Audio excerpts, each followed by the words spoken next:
Hello, everybody. It is 9 o'clock on Saturday night because this is our new time. This is Starfleet Tactical. I'm Chris Weave. I've got Alec Peters with me this week. So, Alec, how are you doing? Good. Busy day today. I took off early, went and worked out. Then Dana calls me, so I had to go over to his house and see what he was working. He was rotoscoping some things, and he was building out the backgrounds for the Klingons in Axanar. And wow, I got to tell you, yeah, people are going to shit in their pants when they see who we have in this one and how good it looks. I mean, it just looks amazing. So, yeah. So that, and then I had to go down to the Is this a scene with the actor that I'm not allowed to mention his name? You're not allowed to mention a couple. It was the Klingon, the Klingon actor. Yeah. Okay. To be honest, I can't remember what his name is anyway. I'd have to refer to roles he has done, which exactly. I will not do because that would give him away, even though it wouldn't be his name. So and I gotta say, the costume is just unfucking believable. It's just it's so good. It's so damn good. Watching this, Dana put our compositor had sent us four samples and asked us to choose, and we were going through, what do we like, what do we don't like, blah blah blah, and there wasn't anything not to like, but we're like, this is the best one, and just needs to change here and here. Wow. Yeah, I don't think that people necessarily fully appreciate, because you guys are like at the stage right now where there's like 4 people working on this. Oh God, 1, 2. I mean, if I don't include Mark, who's kind of the editor, because his work depends on everyone else. But you got 2 in the VFX, you got 2 basically in compositing right now, and then we've got our narrators working right now, so that's 5. Add Mark in, that's 6. We haven't even gotten to the composers yet. So yeah, there's just a lot of work going on in background. A lot of work and not a whole lot of bodies. Yeah, exactly. I mean, it's amazing how much work. I mean, just to give you an example, today, Dana first had to show me the rotoscoping he did on Richard Hatch, because there was a makeup. There was a little, you could tell that there was where his makeup was off. And I go, well, did we see it in Prelude? He goes, oh yeah, it was obvious in Prelude. I go, well, I'm 10 years and I've never noticed it. He goes, yeah, well, I'm not, and Dana's like, I'm not going to let that go. So he's spending he spent all week fixing Richard Hatch in something you probably wouldn't notice anyway. So that actually answers a question I was asked by a friend of mine earlier today, which is, are we going to see anything with Richard that we haven't already seen? Yes. Yeah. That's good. As I've said before, I mean, we basically found six scenes he did. 6 lines he did, and that were on the cutting room floor, and we basically resurrected those and fit them in beautifully into the new script. I mean, just fucking. That's fantastic. It's basically you see a bunch of it in the beginning of the in episode 4. You see a bunch of it, and then there's one line in episode 5, but it's just it is basically the climax of episode 5. So it's not as much as I'd love to see of Richard, but that's why we have this other actor, and actually 2 Klingon actors, because the first Klingon actor that we wanted to do the role of Moreau, who's kind of like the mentor to Karn. So he's an old retired Klingon admiral. He's basically Karn before Karn. The first guy that we had to do this did a great job. We loved him. Kevin Porter, who many of you know from the Bat and the Sun fan productions, who's a professional actor. He was in Dodgeball, as a matter of fact. And he did it, looked fantastic, did a great job because he's a professional actor, but he just didn't sell the fact that he was old.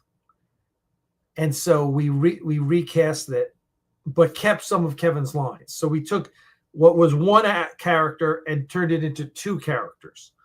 Okay.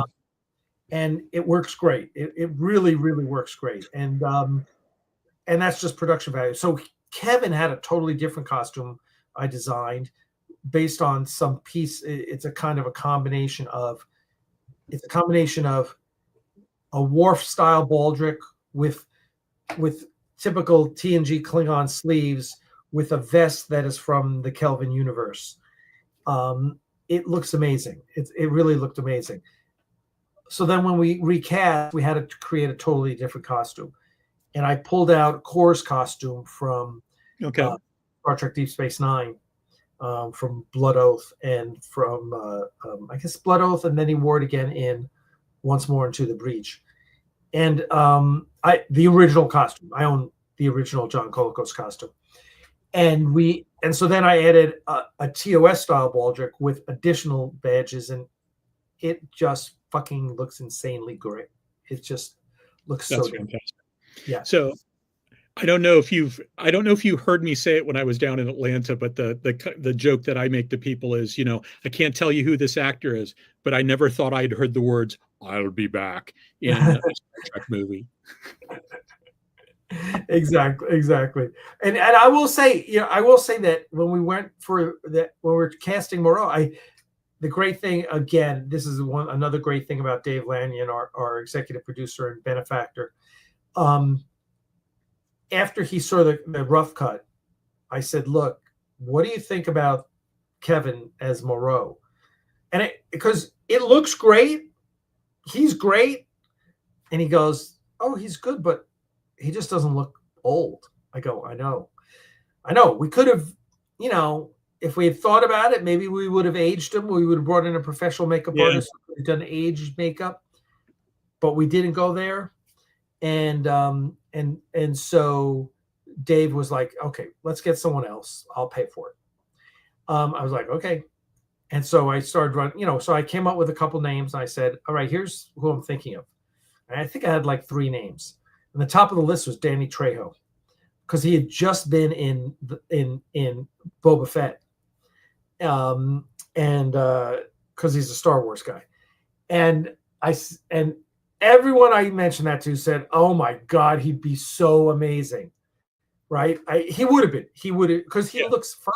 He looks old. The guy looks looks like old, and he looks half Klingon. Yeah, right. I know. And he's got long hair, and all. It would have been amazing. But his agent just wouldn't play ball. So, and I made a decent offer. He would have been the highest paid actor in Axanar for sure, and by a long shot. So anyway, then we went to, I hate a day's worth of work. I know, in Atlanta. Geez, and whatever. He's got a taco shop to run in LA. I don't say that disrespectfully. I love Danny Trejo, and he's a great, from what I hear, he's just a great guy.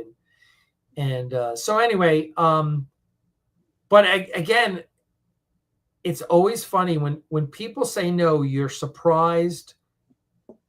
You're often surprised with who works and who, oh, we didn't get so-and-so. And then you get, your second choice, which is hard to say second. I mean, when you're dealing with actors of the quality we've gotten, it's hard to say who's your second choice, right? It's just different choice, right? We could have gone this way, or we could have gone this way. If we went with Danny Trejo, it would have been this. The character would have been this, but we went this way, and the actor we got brought, like, Danny Trejo would have brought more raw Klingon aggression, right? You could see how Danny Trejo would play that role. The guy we brought was a lot more Kang than he was a TNG Klingon, let's say. Kang from Day of the Dove. Michael and Sarah in Day of the Dove, who's my favorite Klingon of all time outside of Richard Hatch. I before Richard did Axanar, Michael and Sarah as Kang was my absolute favorite Klingon. As a matter of fact, that's who I told Richard Hatch. I said, Karn is half Katsumoto from The Last Samurai and half Kang from Day of the Dove. Those two guys, put them together. What do you get?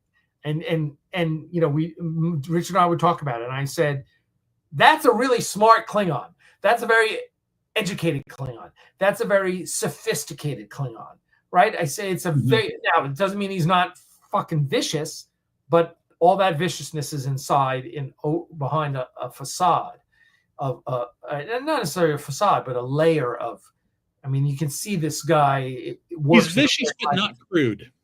Yes, exactly. So the guy we got for the role definitely plays more of that.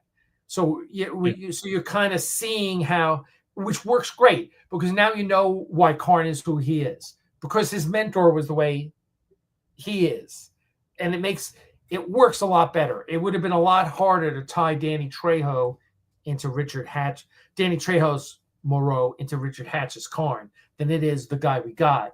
Yeah, I think you're right. I think you're right. Now. It works really well. So anyway.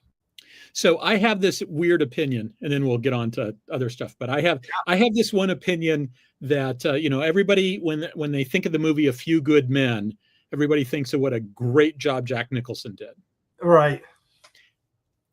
I don't think he was the right guy. Oh, really? I think there's somebody who would be better. Huh. Okay. Now, I will say, before you say that, I saw the play when it first got to when it was in LA. Mm-hmm. And of course, now we're talking 80s, 90s, early 90s. Before it was a movie, it was a play. And the play, I'll tell you who was Jack Nicholson's character, because Tom Cruise's character was the guy that played Danny in Caddyshack. Okay, yeah. Who's acted since then? I forget his name. Is it O'Keefe? Yeah. Is that his name? But the guy that played Jack Nicholson's character was Perry King. Interesting. If you remember, yeah. I remember Perry King. Perry King played Han Solo in the NPR audio. That's right. Yeah, that's right. Yeah, that's right. That's right. And Perry King had a very successful career. I mean, he was really strong. Everyone remembers that. Yeah, and the challenge. I would love to see that as a play again. The challenge with that play is everyone thinks Jack Nicholson, right? Yeah. See, so the reason why I think Jack Nicholson did a fantastic job, don't get me wrong, but everybody comes out of the theater and says Jack Nicholson did a fantastic job, but his character was wrong. Right? Yeah. You know, nobody comes out thinking that Jack Nicholson's character was in the right. There's one actor that if he had done it, half the people would have come out and saying, I think that that guy was correct. Oh, who's that? Gene Hackman. Yeah, because Gene Hackman basically plays that role in Crimson Tide. Which is a movie that I actually haven't seen. Are you freaking kidding me? I know. It's like, are you kidding me? How can you not have seen an anti-submarine warfare analyst? How could I not have seen Crimson Tide? I've seen pieces of it. I've seen pieces of it. See, the thing is that I think I actually own it, but I think the DVD is like it got shuffled in with my books. It's in the storage unit. You gotta see that. You gotta watch that movie. I do. That is the. And I had one day. That deals with a situation where at the end of the movie, Gene Hackman and the writers make some choices about that captain. Yeah. That soften the blow of thinking he was wrong, because ultimately he's wrong. But yeah, so I see where you're going. I absolutely see where you're going. Yeah, and I could easily see Gene Hackman playing that role. I could either, it was interesting because we did that scene in acting class, in Richard Hatch's acting class. Oh, really? And I played the Jack Nicholson character, right?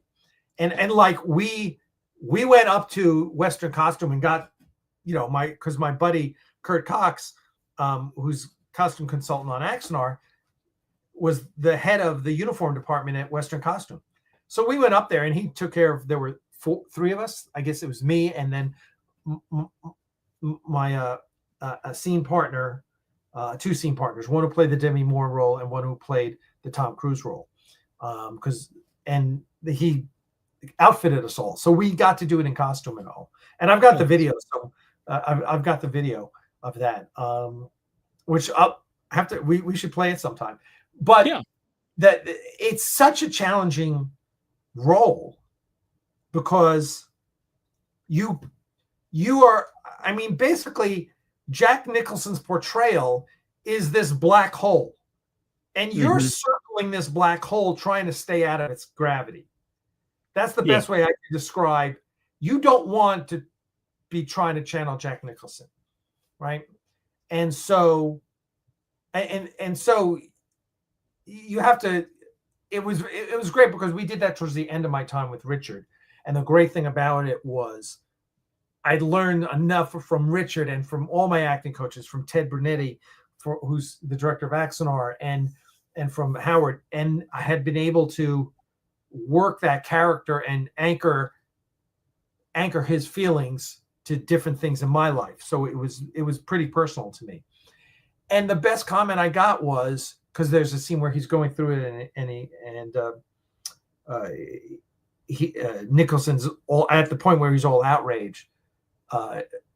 It says, talking about, you want me on that wall, you need me on that wall. He said, then who's, and he goes, and who's going to do it? And he goes, you, and he turns and he goes, you, Mr. Weinberg, which was Kevin Pollak's character, right? And he looks at him and he goes. So, from an acting perspective, you have got to have in your mind who Mr. Weinberg is, Lieutenant Weinberg. You have to, I think that was his name, Weinberg. You have to have in your mind, who is Lieutenant Weinberg? What does he mean to you? Why are you so upset with him? Why are you challenging his honor, right? And so I did that, and so this is all your preparation, this is all your rehearsal, and I had that in my mind. But now you're doing this scene, and it's me on stage with the guy playing Kathy and the guy playing Demi Moore's character, the lady playing Demi Moore's character. You have to know who the person is. So you have to have someone that's Weinberg in the audience, right? So if that person's not there. And so I had someone in the audience, and I had anchored my feelings about this character to her. And so when I do it, I turned to her, and she told me, like, the first time, she like, you totally freaked me out. I totally believed you. It's funny when you talk about anchoring stuff. The writers can do that too. I remember Straczynski for Babylon 5 talked about how Parliament of Dreams in season 1 was such an intensely personal episode. Because basically, what was that episode? That's the episode where Catherine Sakai shows up. Oh, okay. Yeah. Where she first comes back on station and Garibaldi says Catherine's back, and and they have dinner, etc. That scene. So Straczynski was channeling a relationship he had been in. And I have a very, very strong suspicion that scene where they had dinner and they ended up getting back together, that scene is exactly the scene that he's talking about when he talks about that episode. It includes the line, "Don't you dare touch me unless you mean it." And he said that was such an intensely personal scene, he could not watch it during rehearsal. He just couldn't watch it. Yeah, but that's good writing because it's coming from his heart, right? Yeah. He knows why that scene's happening that way. And I had forgotten how good an episode that is until I went back and rewatched it. And that entire bit of that storyline is so phenomenal. And it's such a shame that they had to abandon the relationship with Catherine. I know. Yeah. Well, this is what, when I took my screenwriting class with Robert McKee, who's like the godfather of Hollywood screenwriting, his book is Story! Yes. Which is the Bible, right? There's two books every screenwriter reads in Hollywood: Save the Cat and Save the Cat. Right, those are the two books. So anyway, McKee does seminars. I don't know if he still does, but 10 years ago, or 13, 14 years ago, John Muntrath, who played Dr. McCoy in Star Trek New Voyages, he got me to, he's like, read this book and then we're going to the seminar. And we went to his 4-day seminar, which was amazing. It was 3 days of learning how to write a screenplay, and then 1 day of watching Casablanca and then reviewing it and breaking down why Casablanca is the perfect film. And which it really is. If you believe what he's written about screenwriting, then Casablanca is the perfect film. Anyway, it's never lower than third on anyone's list of the greatest movies of all time. But anyway, Robert McKee always says, if you build your characters, because the first thing you do is you have to have your characters, but you can't write a screenplay unless you know your character inside and out. You have to have a biography, the backstory, and everything. He says, if you really, really, really know your characters, if you internalize it, if you know everything about them, all you do is take the action, the whatever needs to happen, and you put your characters in it, and the screenplay writes itself because you know what they would say. Which I found to be absolutely true because I understand Star Trek also. When I put my characters in my script, I know what they're going to say. Some of it's wrote Star Trek stuff, of course, but it works out. So that is your example of Straczynski writing that scene. Is he knows those characters so well. Those two characters are very personal to him. So when they're in a scene together, it's very personal to him. So I'm sure that scene wrote itself. Like he knew exactly what was going to go on. Yeah. Yeah. And there's such an element of what might have been, because it's very clear it was clear watching it at the time that the original intent was Catherine Sakai gets caught by the shadows. It's Catherine Sakai, not Melissa Gilbert, who turns to the dark side. Yeah. And the entire bit where he goes off and becomes Valen. I wanted to say Delenn, and I knew that wasn't right. When he went off and became Valen, that was supposed to be the conclusion of the series, not midway through. Right. But I mean, we all understand why it happened. He was hoping that I'm drawing a blank now. The actor's name. Michael O'Hare. Michael O'Hare. He was hoping that Michael O'Hare was going to get better. Yeah. And could come back in. Yeah. When he realized it doesn't look like that's going to happen, it's like, okay, we need to film this episode while we can. And he went to plan B on the shadow storyline. And so he didn't want to just recast it because he was hoping that Michael O'Hare would come back. Right. In retrospect, the right answer was probably for Bruce Boxleitner as Commander Sinclair. Yeah. And I just watched a video. There's a big channel. There's one channel on YouTube that has really good breakdowns of Babylon 5, everything about it. And I just watched the episode that's all about that. That's all about how that all came to be. What's the channel? Oh, I'll dig it up and I'll let you know. Yeah, and then I'll talk about it next time. Yeah. Speaking of, let me throw the slides up. Okay. Yeah, and real quick, your brother says, what about Jeff Daniels in the Colonel Jessup role? I don't think so, because I'll tell you why. I don't think Jeff Daniels would have been able to channel the rage the way Jack Nicholson did. Jeff Daniels, I think his absolute great work, which I think is equally as good as Jack Nicholson's, is that piece in the first episode of The Newsroom. Yeah, that's a fantastic piece. That is just one of the great pieces of acting, monologue. Right? It's great. Because you just see him. You see him go through all of it. You know. And yeah, I'm not. He would have been good.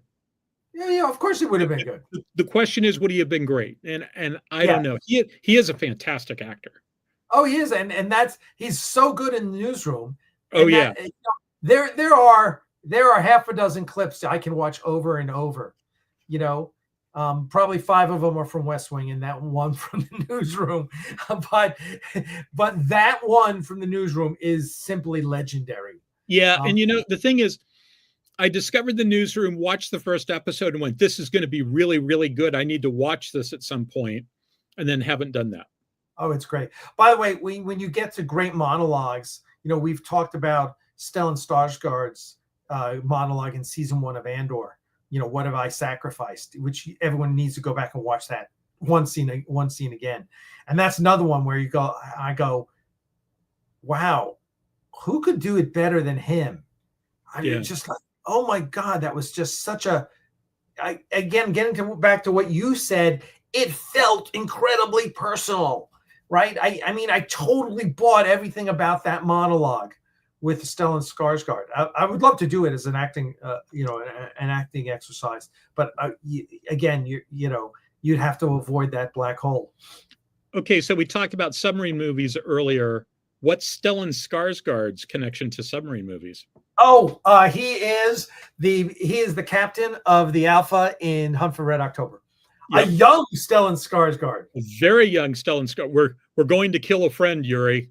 Yeah, exactly. Yeah, he is very, very young. So there you go. Yeah, that's a fantastic movie. So, all right, let me run through this stuff. Let's go. Okay, so this is what the schedule currently looks like. It's a little bit of a modification. So that's not right. What happened? Uh-oh. Too much. You spent too much time making. I dropped. Okay, so this is the wrong schedule. So the upshot is that either the 8th or the 15th or both, I won't be doing a show because I'm going to Virginia. I don't know if I'm going to be there for the weekend of the 8th or the weekend of the 15th or both, but I won't be doing a show then. And then the week of the 8th of March, I won't be doing a show either. But other than that, I think I'm pretty much doing shows. Okay, so here's what we're going to talk about. A very quick thing on LCS missiles. This is basically a follow-up to the conversation I had with Chris. Littoral combat ship. Okay.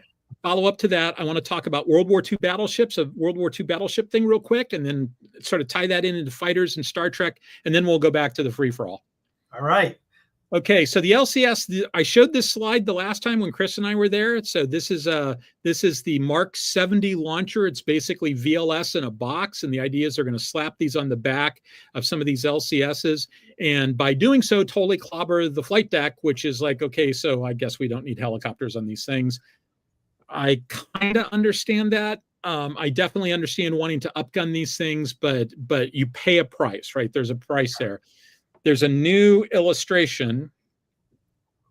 This is from. You could put 3 on the back of a deck. Yeah. Yeah, and so what they did before was sort of a proof of concept. This is a model that at this show, and I can't remember what SNA is, but it's. What kind of missiles are they launching?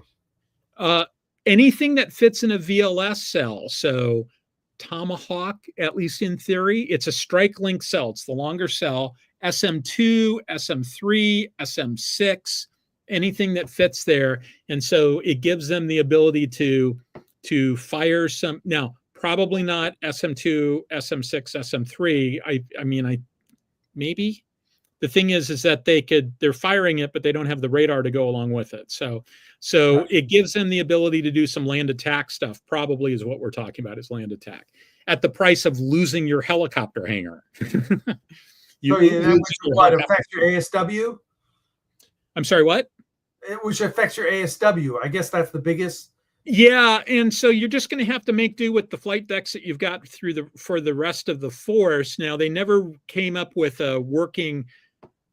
So from an ASW perspective, they could do stuff with the helicopter. That worked out. The variable depth sonar that they were going to bring on board in a package and use, they never got the weight down enough where they could really deploy it. And so they gave up on that idea. So you would have only had the helicopter, not the rest of the ASW package. And so I think they just decided that, having another helicopter, not necessarily as useful as you might think. I kind of look at it like the thing about this is that it's a high-speed hull. So if you need to put a lily pad like way over there because you think your helicopter is going to be going way over there and you want to have an extra place where a helicopter can land, it gave you that.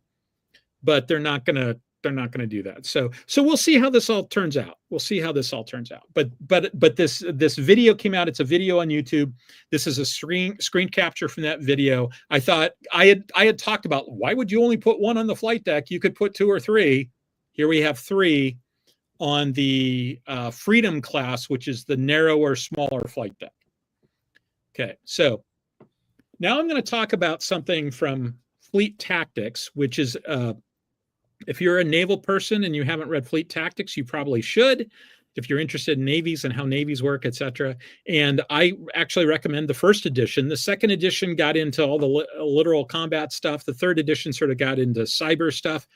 All that stuff is important, but the purity of that first edition, I think, has a certain bit going for it. And the reason why I bring this up is that there was this graph that I've been trying to find because I wanted to put it on the show, and I couldn't find it. And I went searching for it online, and I thought, oh, there's probably like 15 different versions of this graph that 15 different people have done. Couldn't find it. Just commented to my friend Sean Barnett, that who some of you may recall I did a battleship tour with and showed some of the images of. Said to Sean, hey, I'm looking for this thing. Do you by any chance know where it is? And he goes, oh yeah, that's in Wayne Hughes's Fleet Tactics. There you go. It was. Once he said that, I found it within 2 minutes. I pulled it up on my iPad, flip. Yep, there it is. Okay. Now, the version of the graph I'm going to show you is not the version that Hughes put in. It's the version that Hughes's colleague, Alan Washburn, did, that Hughes then did a version that's a little bit cleaner but doesn't have all the data on it. So you can just go back to that previous slide. Yeah. It's interesting that it goes first edition, second edition, third edition, and rather than volume 1, volume 2, volume 3. Well, the thing is, they really are different editions, because Fleet Tactics and Coastal Combat is the original with a different scenario and expanded. And I forget whether the third edition has a different scenario in it, because at the end of the first edition, he has this scenario that is basically a carrier battle group striking a Soviet base, because there were still Soviets when he wrote the first edition. And so it's sort of a lot. He tells this fictionalized scenario of how this might all play out. In the second edition, it is later in the war. So he assumes that first thing happened, and you've already read it in the first edition. But this is one involving Street Fighter, which was his conceptualization for LCS. And so he talks about Street Fighter and how it would be used. And I can't remember what they do in the third edition. But each one basically is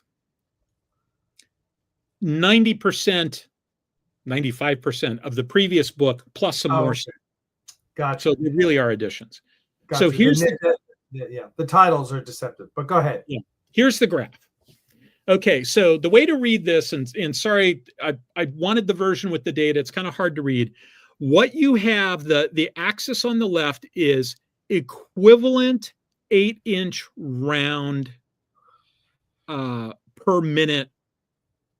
That's what it's measuring, and it's for 5 ships. Equivalent 8-inch rounds per minute. So basically, he figured out the damage caused by an 8-inch round, and then he converted everything into that unit, and then he plotted it on this graph. The bottom axis is range.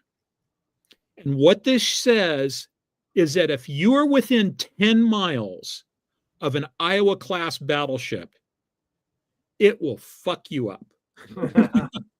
Because what you're getting is a bunch of 9-inch shells or a bunch of 8-inch shells and even more 16-inch shells if you're within 10 miles. When you get to 10 miles, the 5-inch shells fall. I'm sorry. It's 5-inch and 16-inch shells within 10 miles. At 10 miles, the 5-inch shells fall off, and so it steps down, but you still got the 16-inch shells. And so you're still doing a tremendous amount of, there's a lot of throw weight, there's a lot of damage. And then once you get beyond 24 miles, it all goes away from the battleship. The battleship goes to 0. Down at the very bottom, you see this line that is the USS Enterprise in 1942 with 50 Dauntlesses. and plus the guns of the carrier, what it can do, and it's got a step function because you get out of the range of the guns of the carrier. Why you would ever want to be within range of the guns of the carrier? But Washburn is being analytical attentive here, so good for him. He's being a good analyst. He's being analytical attentive. But the main thing is that what you see here is that the firepower terms, carrier doesn't even come close to the firepower of the battleships, not even remotely close. So why do we have aircraft carriers? It's about range. Yeah. It's about scouting range. You can find the target out to a much greater distance, and it's about attacking range. It's not about things like, it's not about the throw weight at all. It's not about it. The effectiveness we're talking about is the ability to hit at a distance. It's not about the ability to put damage on a target. Battleships are way better about sinking targets than aircraft carriers ever were. And looking at this chart, explain Yamato to me here. Lower rate of fire. That's what I thought. Okay. Yeah, so, it's all about it's all about.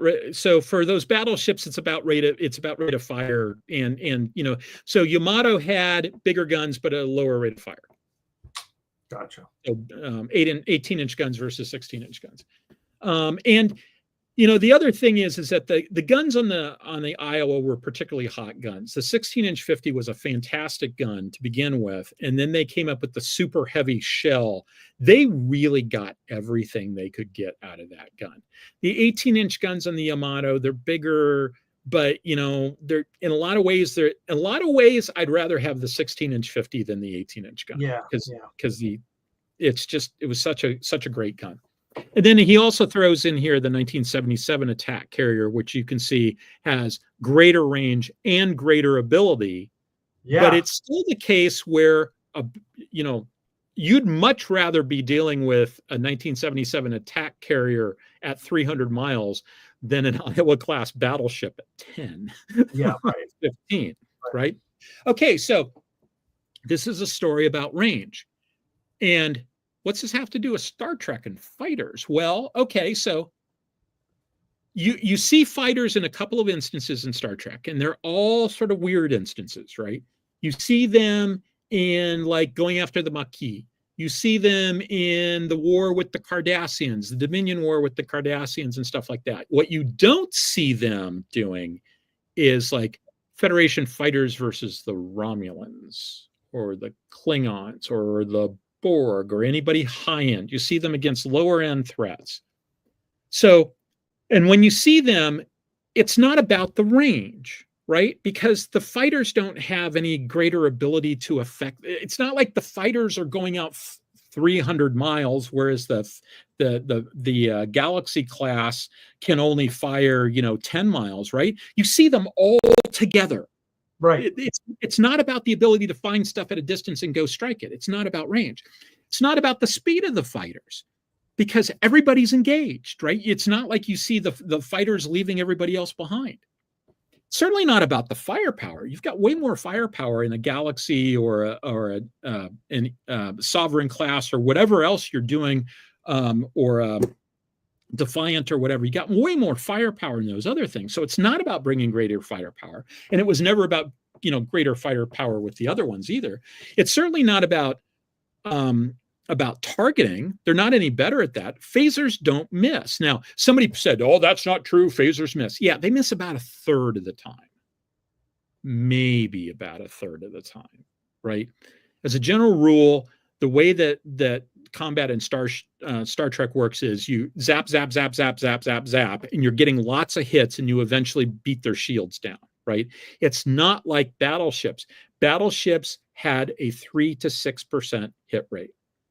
And that's because they shot at long range and it's hard to hit at range, right? So, but it's 3 to 6 moving target. Yeah.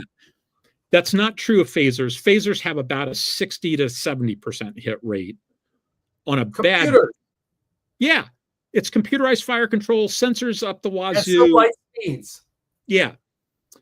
It's not about survivability. Now, I've heard, like my buddy Andy Presby, who was on the show, Andy will say things like, well, they got this thing where they're overlapping shields and it sort of like they're able to share the damage. And so they don't take. Okay. But like, what if you just made a bigger ship with stronger shields? I don't see any reason why that's magical. And here's the data point that indicates that it's not magical. You don't see them fighting the Romulans or the Borg or anybody else, right? If the fighters are so damn effective, why don't you see them in these other situations? So if it's not about that, what is it about? I think the reason why we see them, it's a good, cheap way to deal with low-end threats for dealing with things like the Maquis and Patrol and stuff like that. And for higher-end threats, the Cardassians, the strength of the Cardassians was not that they were the A team. The strength of the Cardassians was that there was a lot of them and they had a powerful ally, and the Federation was stretched pretty thin. Yeah. But the Cardassians were not the super technology guys, right? They were the B team, right? That's why they got together with the Dominion, is because they didn't like being the B team. Right. Well, go ahead. I'm sorry. So I think what happened is the Federation basically said, we need a lot of ships and we need them fast. And, if we sent these guys against the Romulans, it would be sending them to their deaths. But against the Cardassians, they can probably take them. I think, recently watching the Star Wars TV shows, they have, there's a scene in, was it Andor or no, it was in Mandalorian, where they, the X-Wings are like playing border patrol, right? And I'm like, okay, well, that's why you use fighters.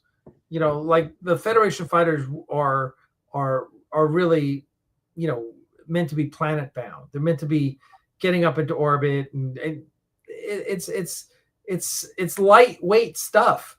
Yeah, fighters in proximity to starships that have computer aided targeting with multiple phaser banks.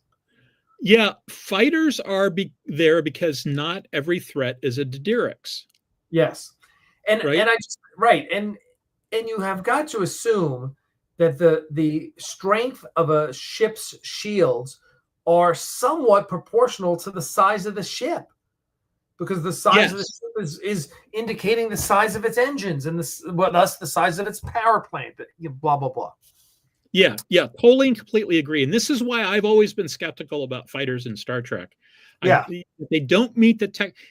Yes, I understand. I'm a naval analyst. I understand that in the real world, fighters are effective, right? Fighters strike aircraft, things carried by aircraft carriers. I understand that they're very effective in the real world.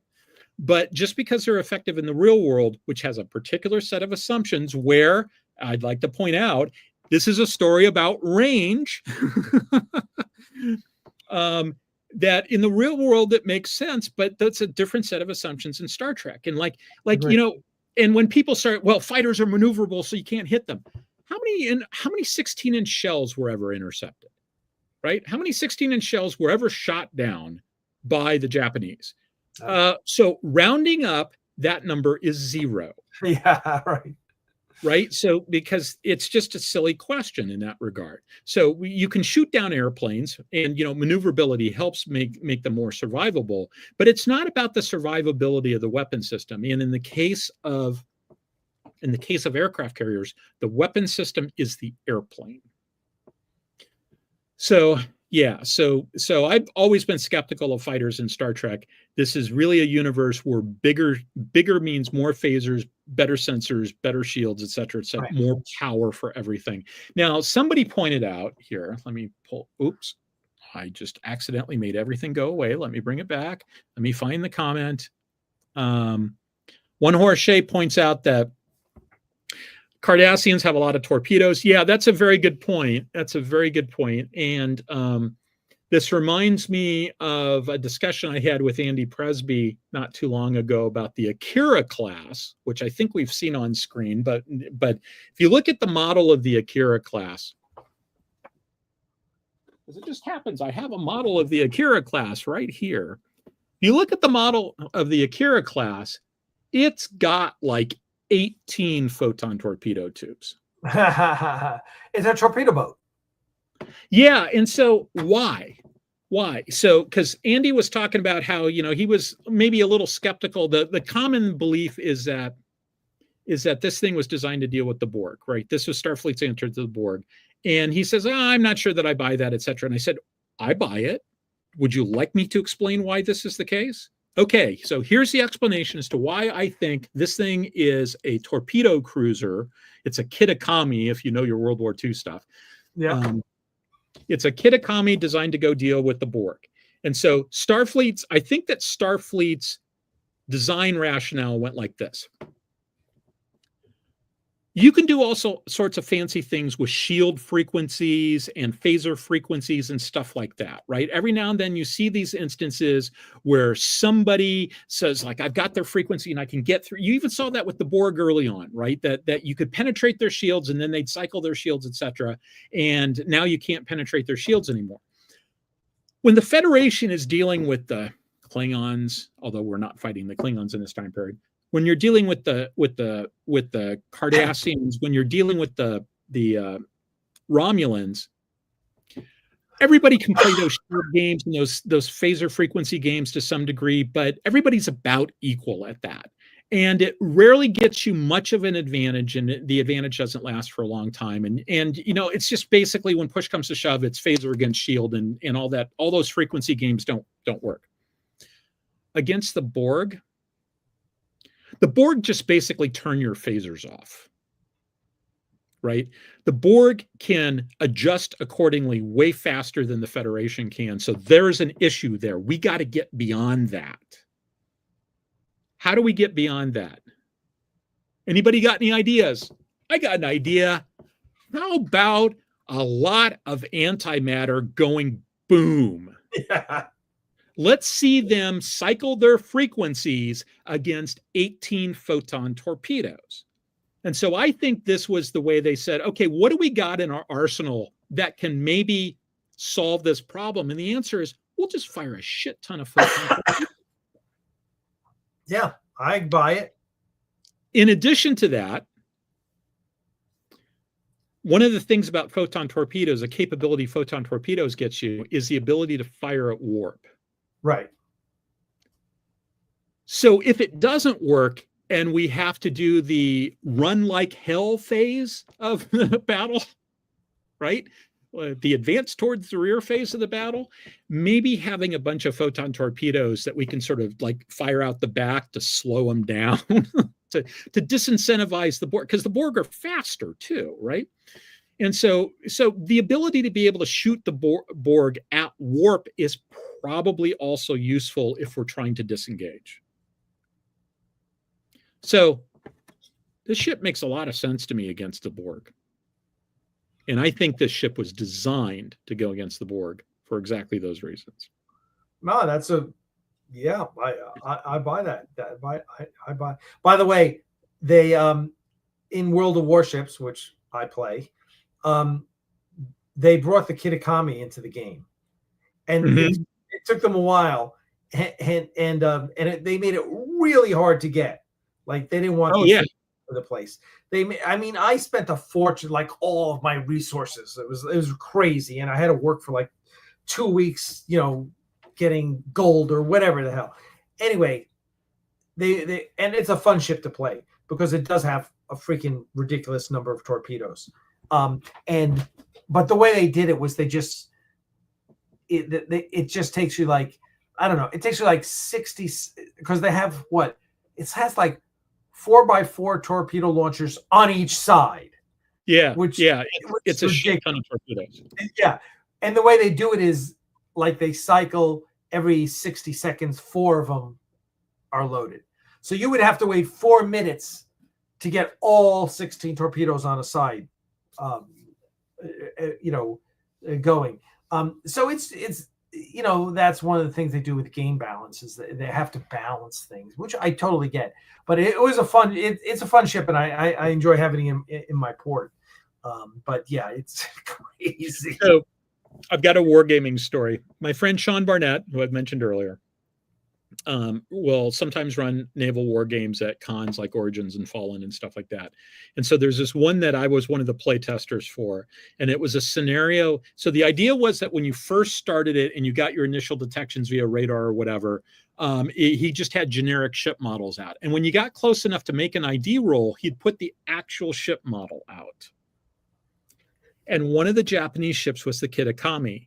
And he did not say, this is the Kitakami. He just put it out, and you had to recognize what you were seeing. And so the thing about this thing is that it's all long lance torpedoes. It was this one-off Japanese torpedo cruiser, good for the Japanese. They were thinking outside the box. They said, what if we put all the torpedoes on this one ship? There was some particular Kazenti ship that I think in Starfleet battles, everybody would say it's this such and such a ship. That's interesting. And so he's playing the game. And he's running it at Origins. And the US players had just gotten close enough that they could see what it was. And he put the model out. And they hadn't recognized what it was. At which point, Larry Bond wanders by. Larry stops, looks at the board, and says, wow, a Kitakami. You don't see one of those every day. At which point, everybody's going, Kitakami? What is it? What's special about that? Oh my God, those are torpedo tubes. Oh, that's funny. Larry participated in this event for 15 seconds. But it was enough. And woke everyone up, huh?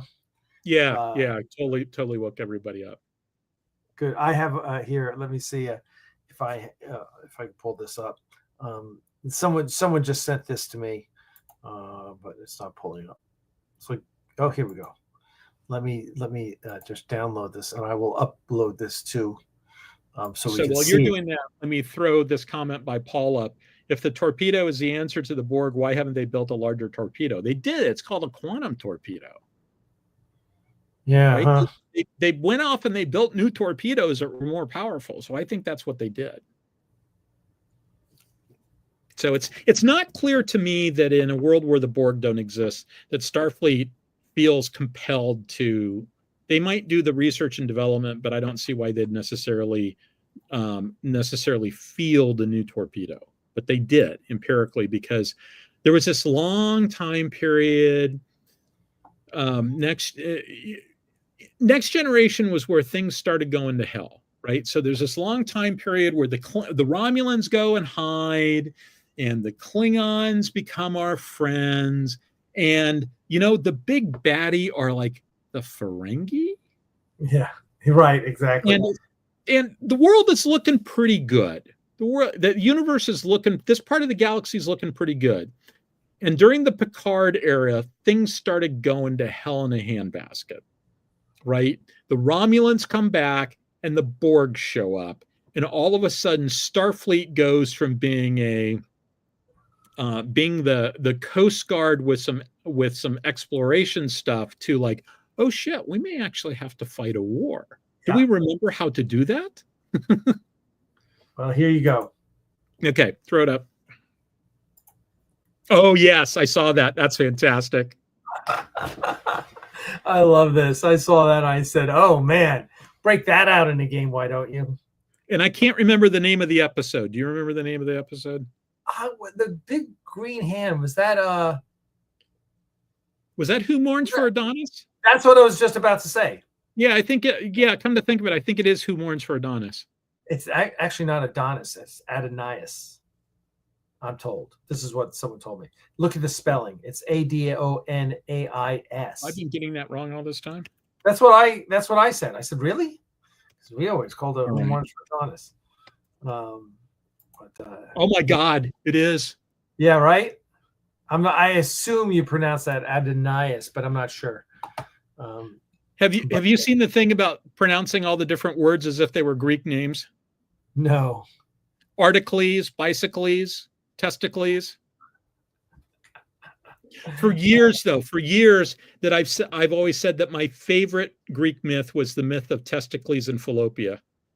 Even Eric Henry gets it wrong. That's wrong. It's not. Yeah, you're not spelling it right. Go check. It's Adonias. Yeah, and that's wild. I hadn't realized that. I totally hadn't realized that. Well, for years.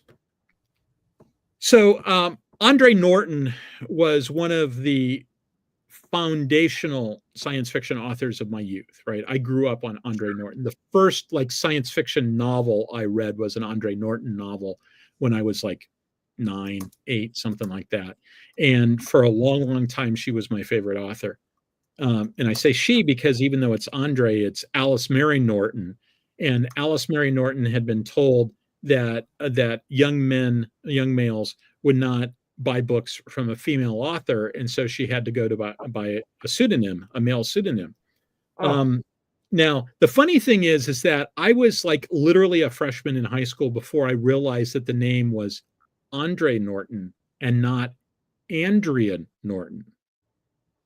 I had thought that it was Andrea Norton all that time because I didn't care the gender of the author. Nobody had explained to me that as a young boy, I was not supposed to read female authors. And so I didn't care. I didn't care at all. Right. And literally I was in high school before I realized that I'd been mispronouncing the first name of my favorite author for years, for 8 years ish. So, yeah.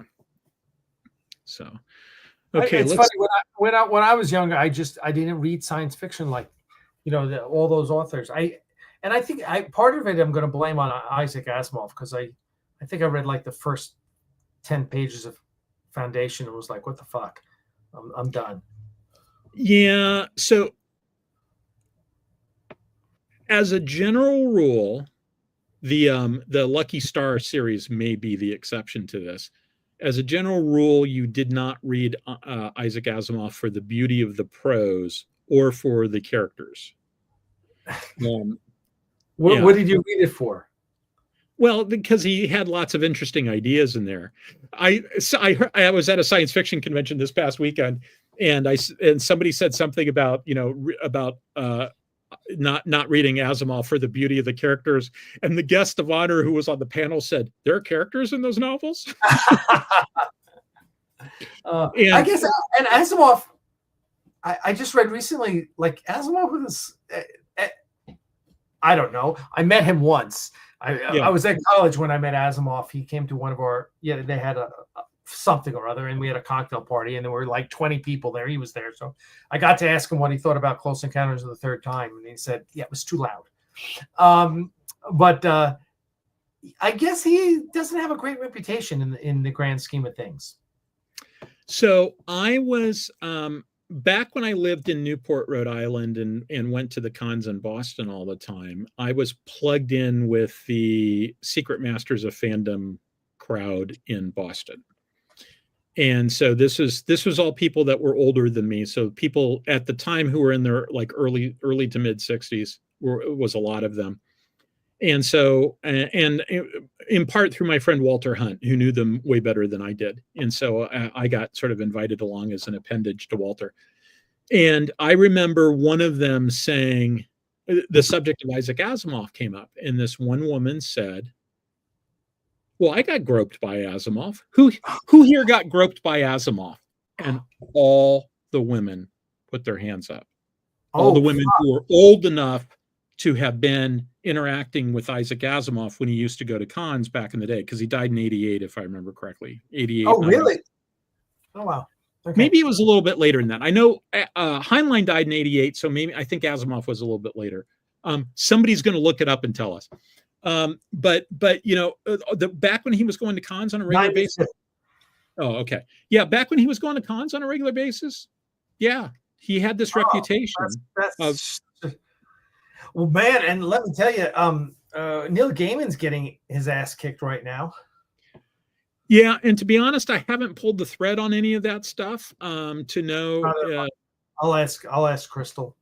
I mean, my default is to assume that that's the case. And I know that there are some friends of mine who, like one of them who writes urban fantasy type stuff and is a literature instructor. And her comment was, I've always been skeptical of Neil Gaiman.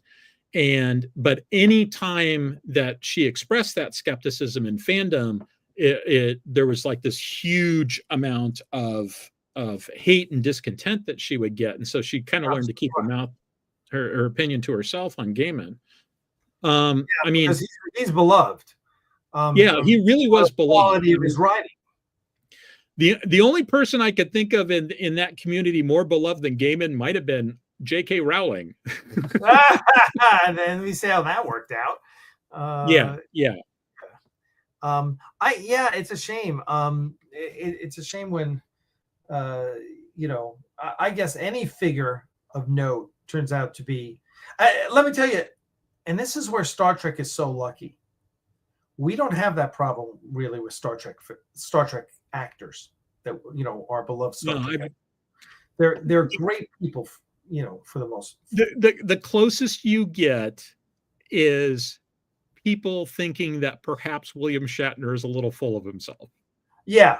And in the big scheme of things, who cares? Who cares? There's enough people, and David Gerald speaks very highly of William Shatner.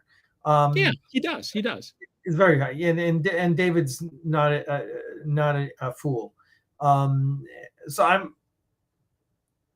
listen. I'll give Shatner some rope, but realistically, we've never had a problem with any of those Star Trek actors. We've never, or anyone from Next Generation, or anyone,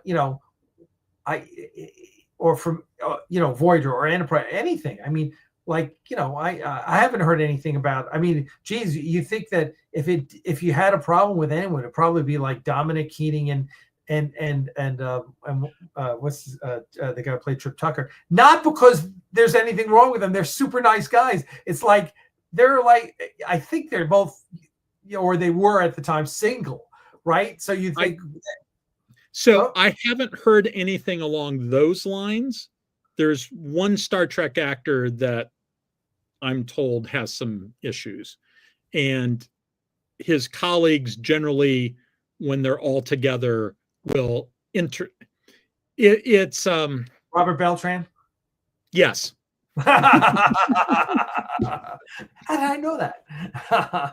Yeah, I'm told that basically when he starts spouting off political stuff, that everybody else shuts him down right away before. Yeah. Really? Before people start throwing rocks at him.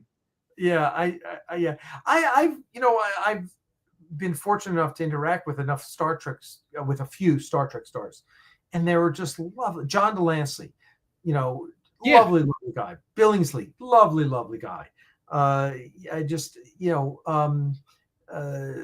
George Takei was really super nice to me during the time we were raising money for Axanar. I had Pat Tallman, who's really, who was a Star Trek lady. Amazing woman. Obviously, we've got her in the next 2 episodes of Axanar. And Armin Shimmerman. Oh, what a gentleman! What a lovely gentleman.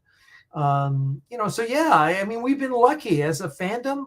I think we're lucky that we have such wonderful people inhabiting these characters that we can, interact with at conventions and are genuinely nice people. Have you seen the meme going around about the Lord of the Rings actors? No, what's that? Somebody makes the comment that, is there anybody out there who's ever had a negative interaction with any of the Lord of the Rings actors? And the response is, there's a few Nazis who probably weren't fans of Christopher Lee. Because you've heard all the stories about Christopher Lee, right? Oh, what? Just what he did in World War II? So not only did he do a bunch of this stuff in World War II, but at one point, so when it's time for Saruman's death scene, and Peter Jackson is giving him direction, like, okay, when you're stabbed, do X. And Christopher Lee's response was, that's not what people sound like when they've been stabbed. Yeah, right. Yes. Yeah. Right. Yeah. I know. That's classic. Yeah, but from what I understand, he was just the nicest guy in the world, and I've heard a few things that indicate that some of his friends were aware of the fact that there was some PTSD in there too, but that he was just like the nicest, which you would expect. I mean, with some of the stuff that he was part of. But he was just like the nicest guy in the world. And I know that Carrie Fisher said that working with Peter Cushing, that it was hard, that it was really hard to act against him, in scenes with him, because he's such a nice guy. And she's trying to be mad and, disdain. And so she said, first of all, the dialogue isn't the best in the world. And so she's having to say these things. And like, he's just such a nice guy. Yeah, I believe, I believe it. No, I absolutely. The uniform boots hurt his feet. So he said, can I wear something else instead? And they said, yeah, we're not going to look at your feet. And so all those times, like when he's ordering the destruction of Alderaan, he's wearing slippers. Oh my God. Oh, that's hysterical. He's wearing like these big fluffy slippers. Oh, that's so funny. Yeah. No, that's great. It's, I mean, it gets back to that old thing. Never meet your heroes. You may be disappointed. Yeah. And I think, I hope that's not the case.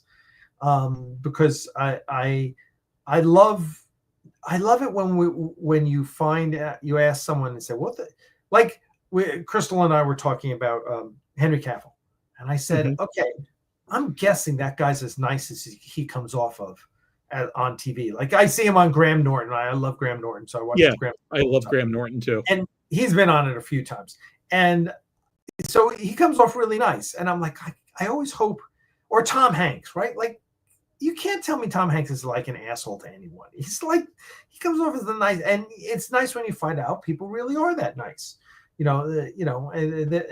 they are engaging, and it's fun. I love the big, which you'll see on TV. I think it's the Hollywood Reporter does a bunch of these big round tables where they have like 5 or 6 famous actors around a table talking about the craft.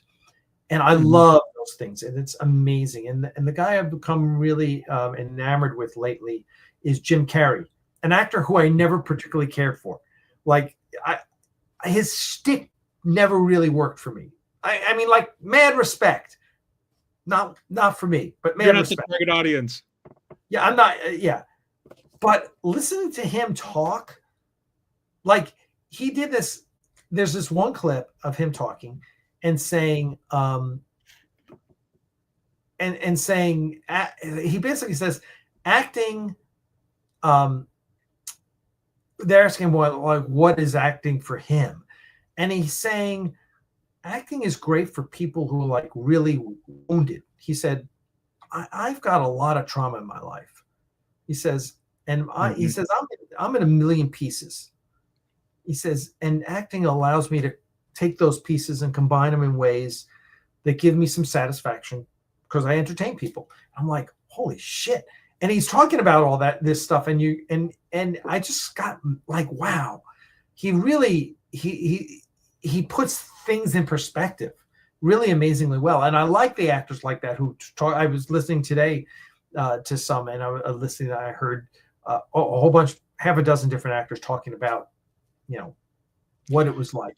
And comedians in particular, a lot of comedians are like total and complete depressed all the time. I mean, it's like Richard Jeni is a classic example. Oh, I know. And I loved Richard Jeni. I saw him in person at the New York 20 years ago. And I think I was like in the second row, and I saw him so up close, and he was amazing. But yeah, all those Robin Williams, right? Same thing.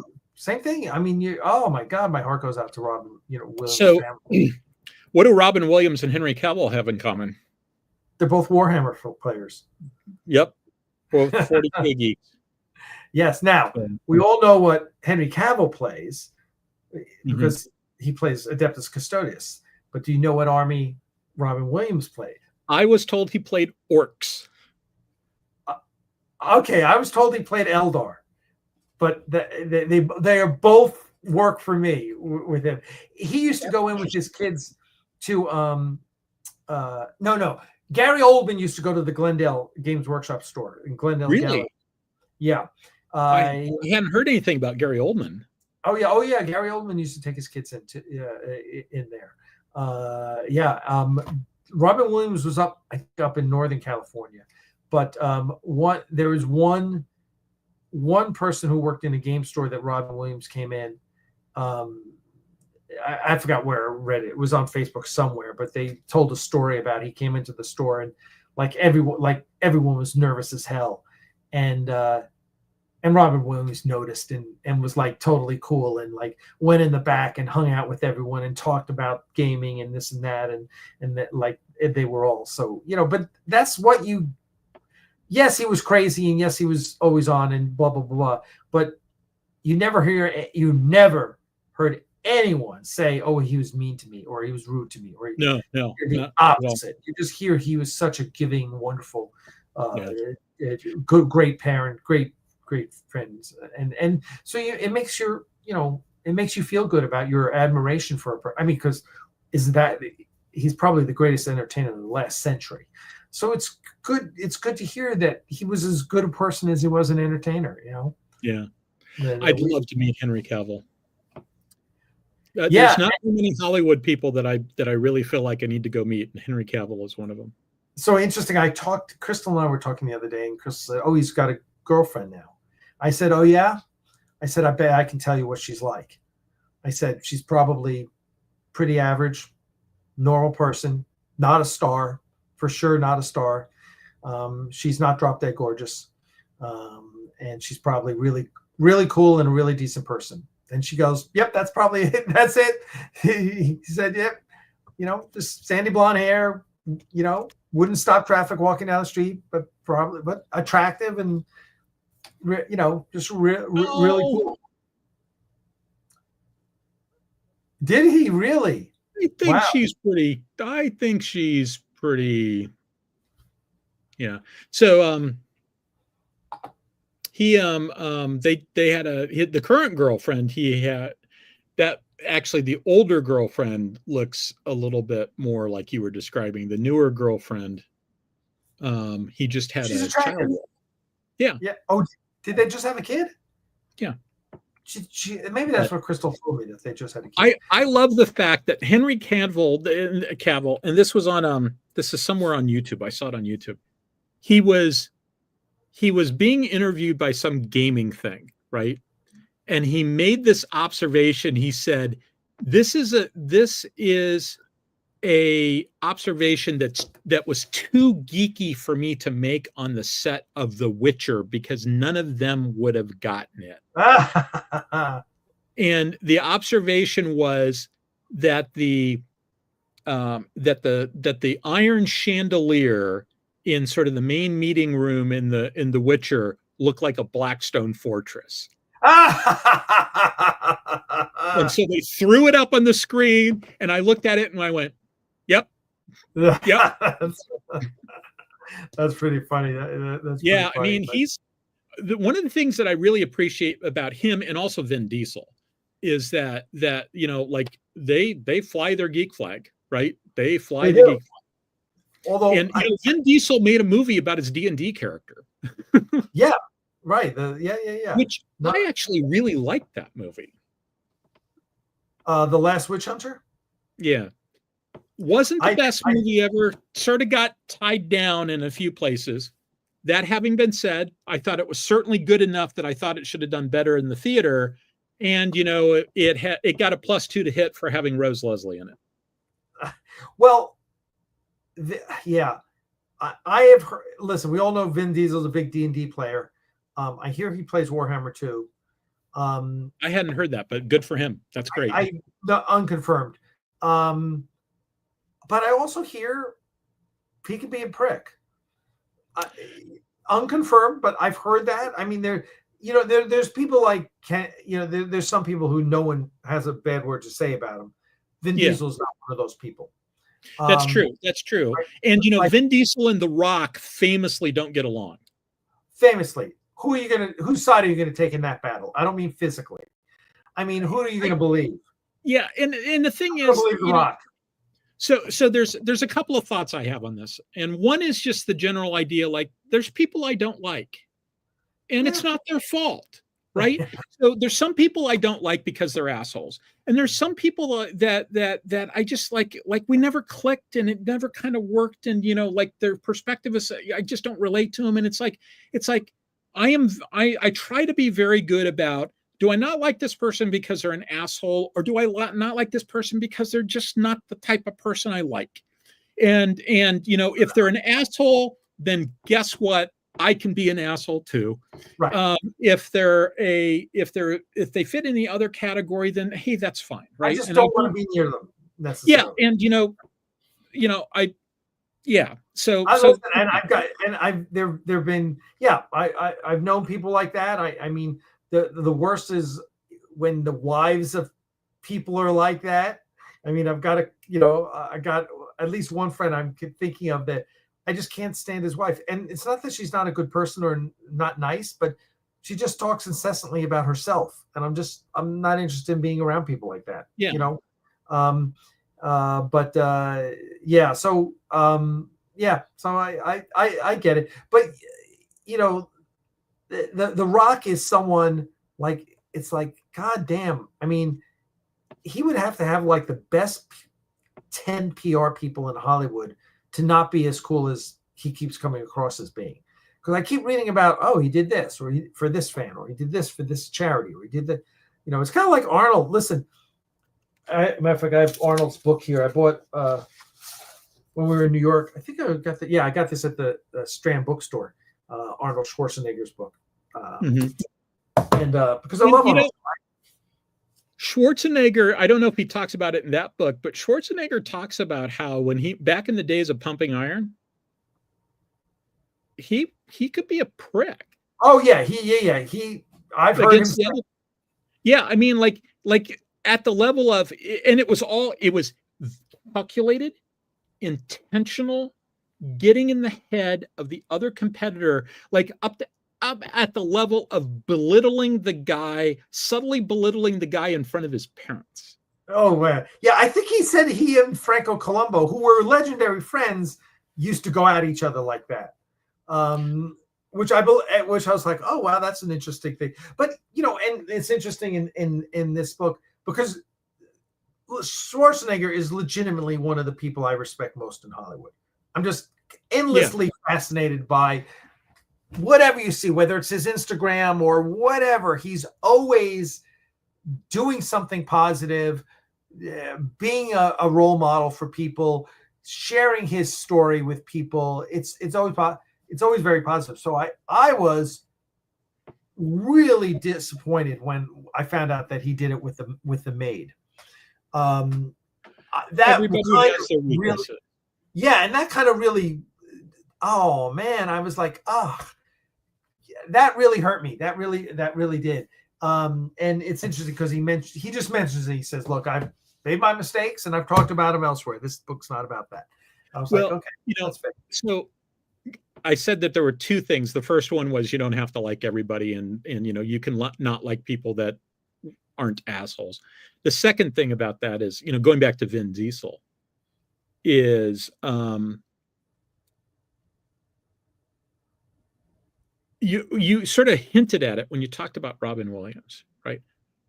Those guys can't go outside of their house. Yeah. Without a camera focused on them, without having to deal with being who they are. Yeah. Right? And so, I know there's plenty of times I go outside my house and I'm worried about something else, or I didn't get enough sleep, or I'm just cranky. Something happened and I'm cranky and I just don't want to deal with people. And maybe, I try not to be a jerk from a customer service perspective. Occasionally I am.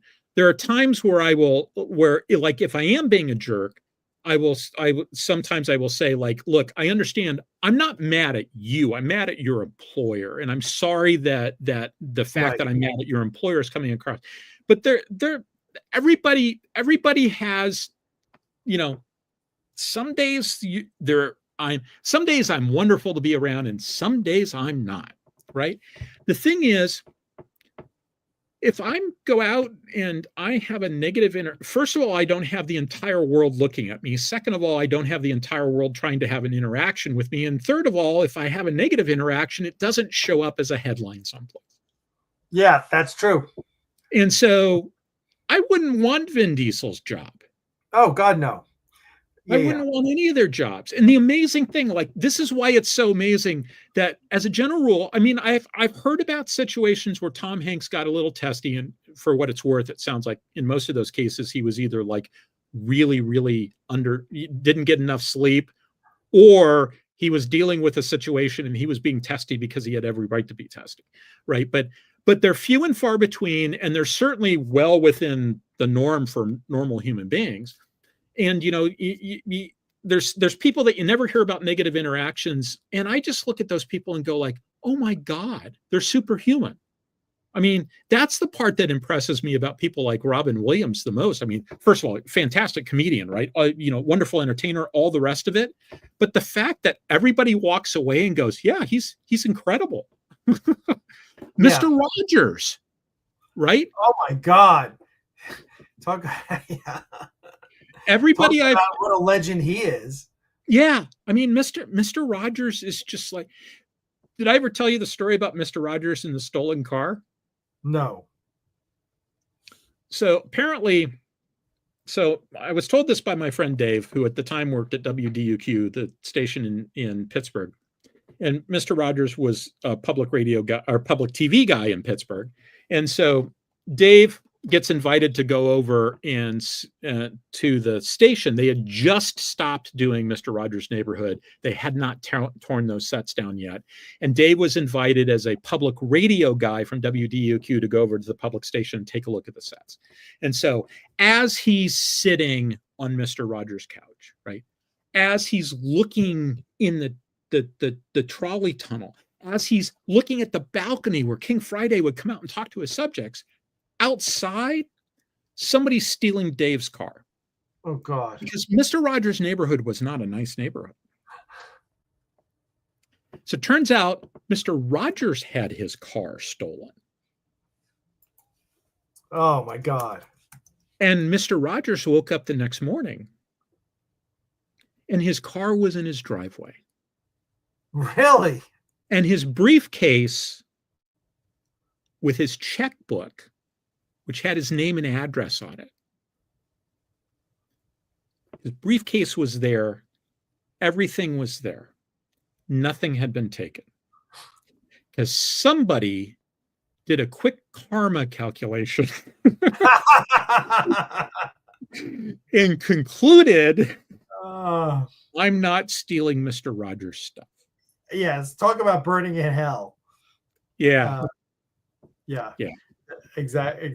Yeah, and Keanu Reeves is another one. Like, you can't be online and not read about how awesome Keanu Reeves is, which is great. I mean, that's what we want. We want people, we want people who are as good as we think they should be. You know who's the weirdest character in this group who hasn't been mentioned yet, but he's sort of the most interesting person, I think. Bill Murray. Yeah, who's very because eclectic. Yeah, he's very eclectic. Like, on the one hand, Bill Murray can be a prick. Yes. And Bill Murray apparently just had no respect for Lucy Liu and just incessantly made fun of her. Really? Yeah, when they were making Charlie's Angels, and really? Yeah, there's been a couple of reports that said that he just basically went at her tooth and hammer. Wow, I wonder why. And there's a couple of other instances with that. Now, of course, one of them is there's the famous thing where he and Chevy Chase got in a fist fight like 45 seconds before Saturday Night Live started when Chevy Chase came back. No way. Yeah, they did. And so that was interesting because so when they were making Caddyshack, Bill Murray was only on site for like a week. Everything he did, he filmed in a week. And at some point, somebody said to, what's his name? Harold Ramis realized he didn't have a scene with Chevy Chase and Bill Murray, and he needed to do that. And so he quickly wrote a scene. And just before they're about to shoot the scene, somebody said, are you aware of the last time these two guys were in the same room, they had a fist fight and they hate each other? Wow. It's like, no, I wasn't aware of that.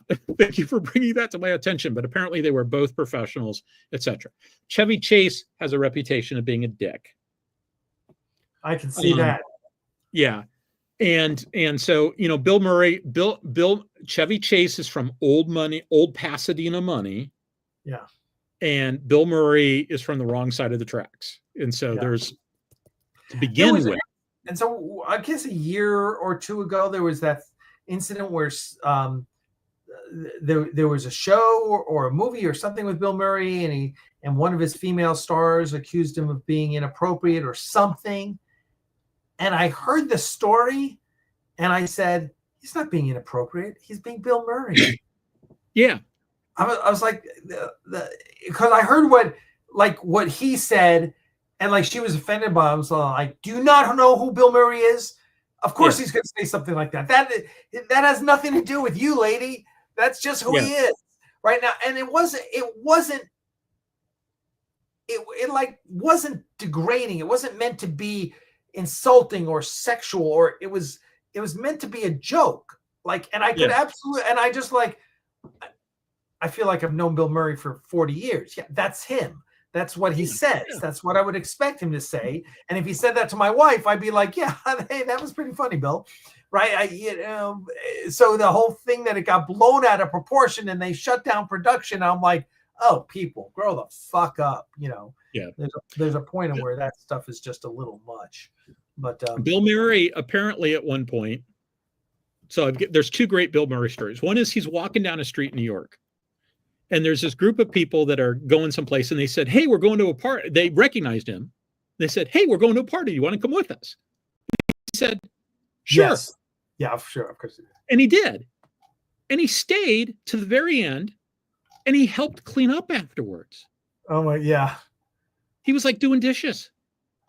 That's so funny. The other thing is apparently he walked into a McDonald's, and there was somebody over there who was sitting there eating, and he did the, oh my God, that's Bill Murray, look. And Bill Murray walked up to the guy, picked fries up out of this little fry container, ate them, and said, they will never believe you. He walked away. That's awesome. That's a great story. That is a great story. That is really good. Yeah. So he's Bill Murray's fantastic. I wouldn't mind meeting Bill Murray. I mean, for most of these folks, it's like, okay, what do I talk with them about? Right. Oh, I love your work. Okay. Yeah, I love your work. But I mean, like if I got together with Tom Hanks, I'd talk with him about the space program.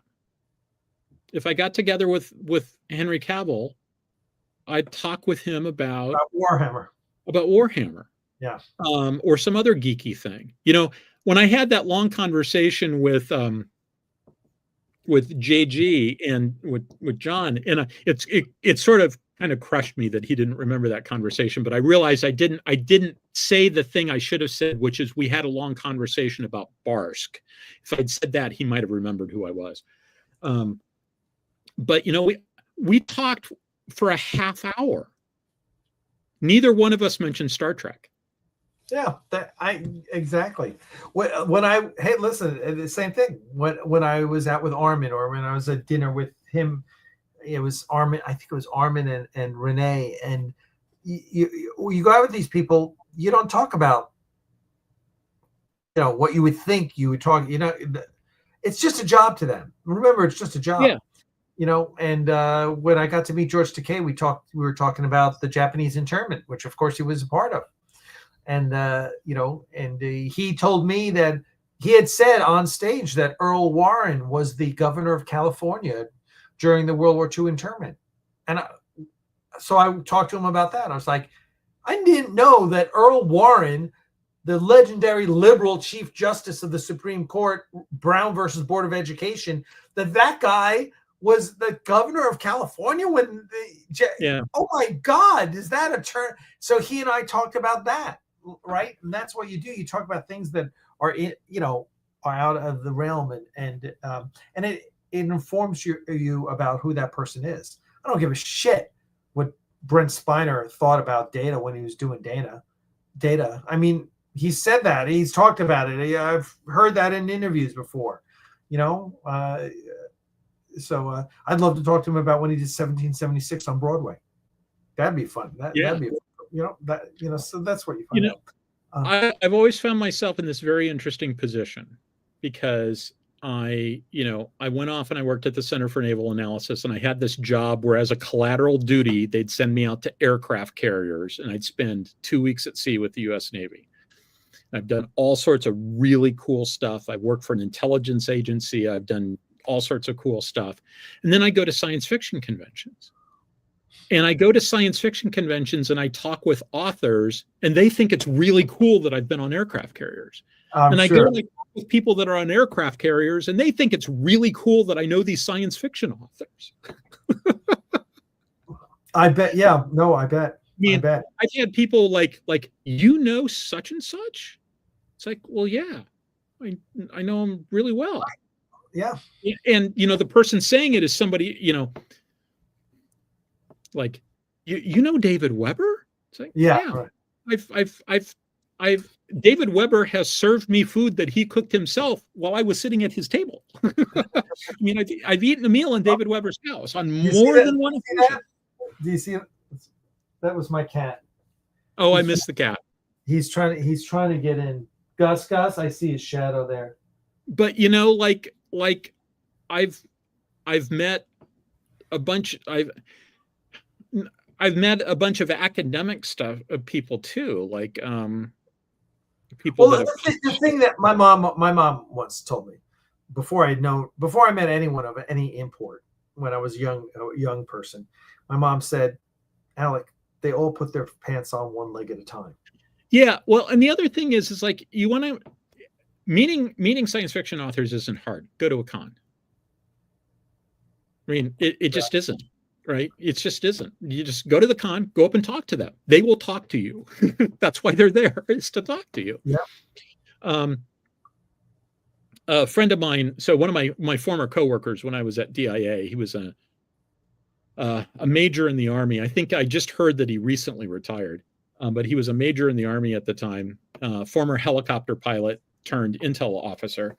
And I had recommended to him Marco Cluse's Frontline series, which is a great series. And one of the things I pointed out to him is that Marco had told me that that some of the numbers, that if you recognize the numbers, the fuel numbers that he gave for this one shuttle, it's like, how much fuel do you need? The fuel numbers he gave for the shuttle were the exact fuel numbers for a CH-53 helicopter. Because when he's from Germany, he had been a German infantryman at one point, and he spent a lot of time on CH-53s.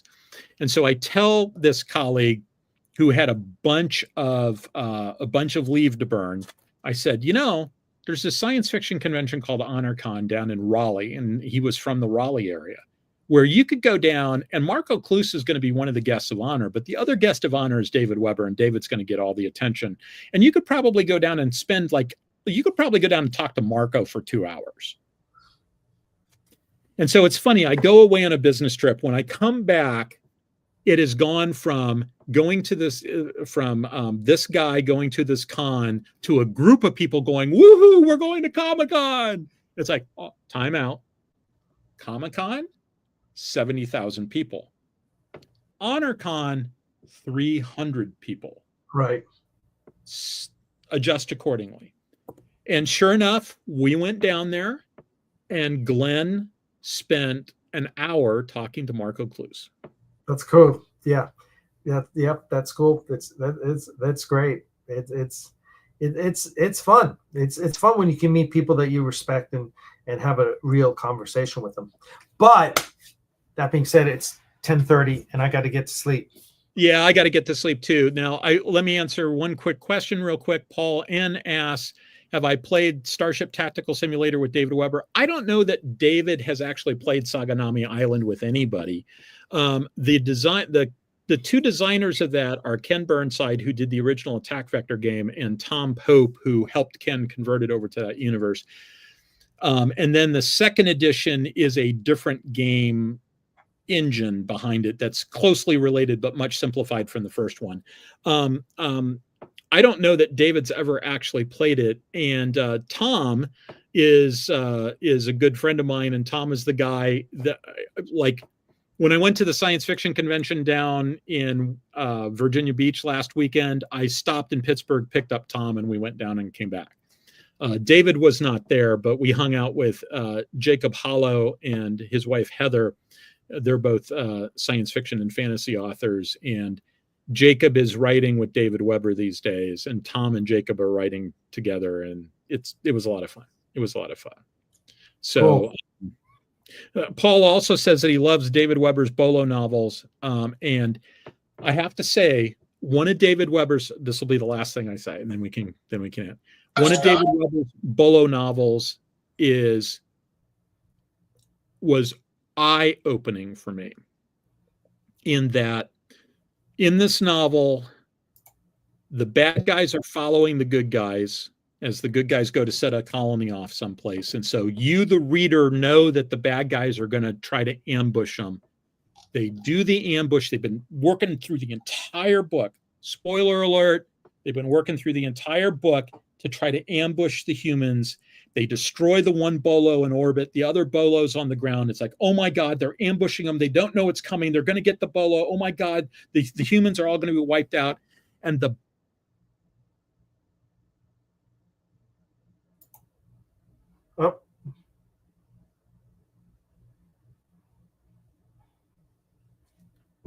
What happened? Chris froze.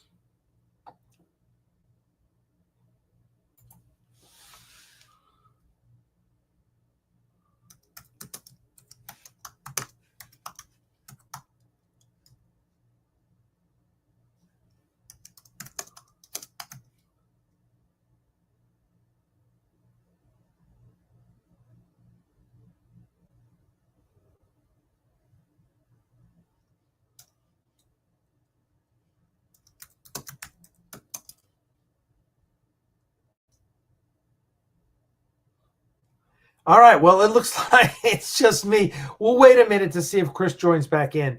But yeah, I know. Talk about a cliffhanger. I was like, okay, what? What's the end of that story? So, yeah. Thank you, Dale. Yeah, I know. I'm still going. So, we'll say he may just be rebooting it, and if not, I'll shut the stream down. And we'll go from there. But hey, listen, while we're here, we got a new podcast up on YouTube, as well as the podcast as an audio podcast. It's called The Omega Director. And here he comes. Here he's joining back in. There you go. You froze. I don't know what happened. My computer just rebooted. Oh, that's all right. We lost you there, but yeah, it just all of a sudden everything froze, and then my you were about to give us the punchline.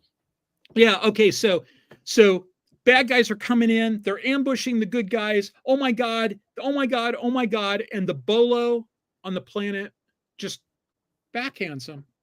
Problem solved. I mean, it was like a non-event. I mean, it wasn't even hard.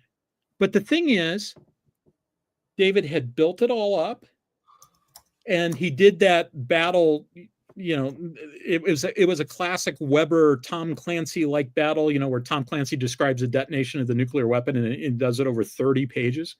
It was one of those. And so the battle only lasted about a minute, but David took like 15 pages to describe that minute of combat. And I realized it's about how you tell the story. Yeah, it is. Yeah, it is. And I always said about like CJ Cherry that at some point she was going to write a novel. You know, she wrote a novel where the big climactic scene is a cargo transfer. It was fantastic. And that at some point she's going to write a novel where the climactic scene is a character gets coffee from an automated coffee machine.